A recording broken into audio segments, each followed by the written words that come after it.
Boa tarde a todas e a todos. Logo de 6 anos de crise económica, a situación das mulleres no eido laboral caracterízase polo incremento da desigualdade de xénero.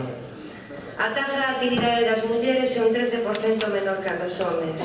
A taxa de ocupación 10 puntos menos. A reforma laboral foi unha agresión brutal aos dereitos da clase traballadora, pero sobre todo aos dereitos da clase traballadora femenina. O descolgue dos convenios fixo que se perderan moitas melloras en conciliación da vida laboral e familiar. O despedimento máis barato para as mulleres que xa temos salarios máis baratos. Unha flexibilidade horaria que fai incompatible a vida normal, a vida familiar, o cuidado e atención dos fillos co desenrolo do traballo. E unhas prebendas a patronal sobre as xornadas, reduccións de xornadas por maternal e paternal que fixo que perdera a legislación todo o seu sentido ou poñer en mans da empresa a elección de como se ten que conciliar ou como o traballador e a traballadora deben de conciliar a súa vida familiar e laboral. Pero tamén hai precariedade, máis precariedade, porque se nos homes os contratos a tempo parcial supoñen o 6,3% dos contratos realizados, nas mulleres son o 22,8% as mulleres que teñen contrato a tempo parcial. Unha de cada 4 mulleres acepta un contrato a tempo parcial porque non lle ofrecen outro. Porque, señores do Partido Popular, as mulleres nos cobran igual cando vamos a mercar a comida, nos cobran igual polos alugueiros das casas, nos cobran igual pola electricidade. Por que as mulleres temos que pagar menos cando, ademais, está demostrado que son moitas máis as mulleres que quedan co cuidado dos fillos nos casos de separación que os homes que se quedan cos fillos? Por que se castiga desta maneira tan brutal e tan injusta as mulleres? A taxa de actividade das mulleres é dun 49% frente ao 60,8% dos homes e os seus salarios un 23,3% menos que os dos homes.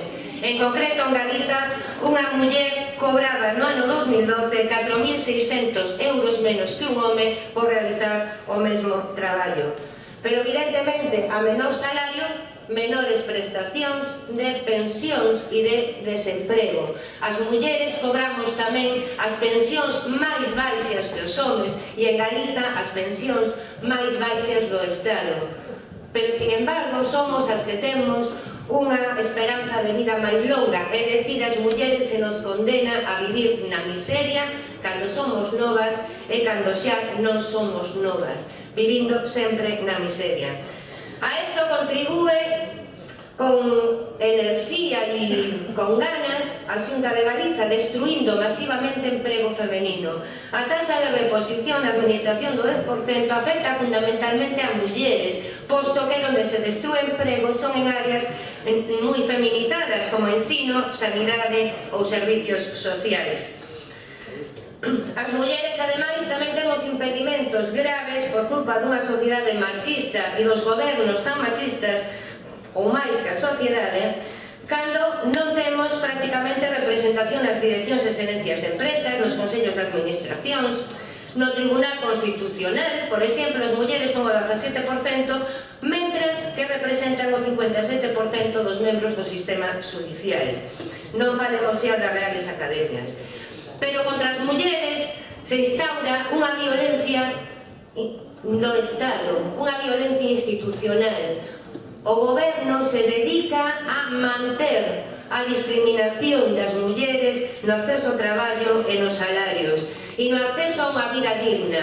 Leyes como a contrarreforma da lei do aborto, a educación segregadora, os recortes en dependencia. En Galicia, os recortes en dependencia nos levaron a pasar de ser no ano 2012 entre as 5 comunidades que máis dedicaban o gasto social a estar entre as 6 que menos dedican o gasto social, a pesar das mentiras repetidas do señor Núñez Feijóo.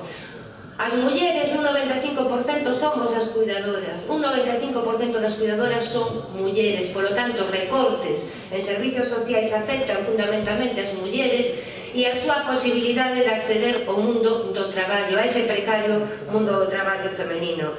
Pero tamén os recortes na sanidade, o decreto 16/2013 de 20 de decembro que permite un extraordinario incremento das horas complementarias e reduza menos da mitade os días de preaviso. O Plan Estratégico de Igualdade de Oportunidades 2014-2016, que se anunciou a bombo e platillo polo Partido Popular do Estado, fala de que vai a traballar fundamentalmente en conciliación, empleo, discriminación salarial e violencia de xénero.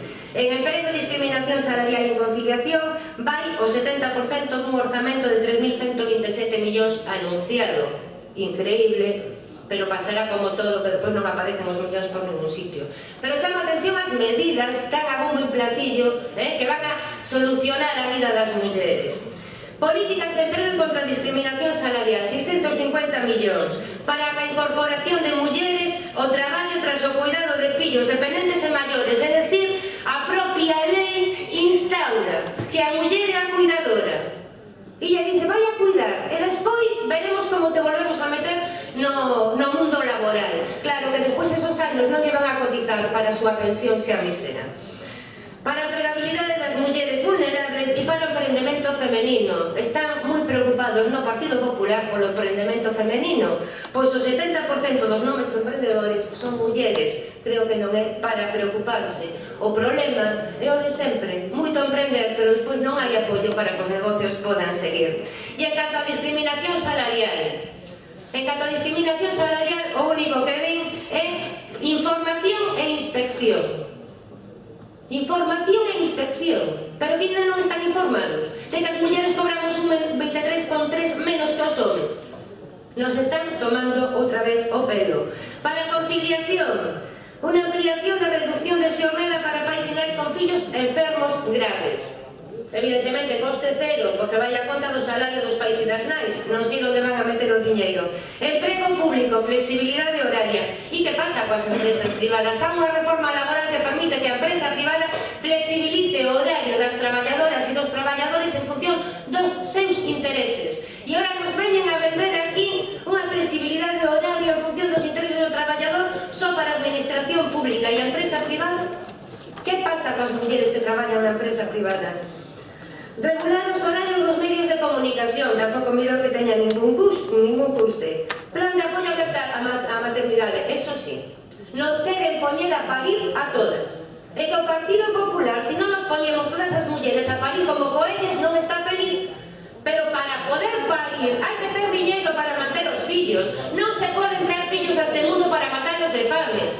Si queren que Galicia nazcan nenos, tendrá que procurar que os seus pais e as súas nais teñan traballo, vivenda e podan darlle de comer. Porque por moito que o señor Núñez Feijóo niegue que en Galicia os nenos pasan fame, os nenos en Galicia pasan fame e as persoas galegas non estamos dispostas a traer fillos ao mundo para que o Partido Popular os poda facer escravos para que os seus amigos os podan explotar.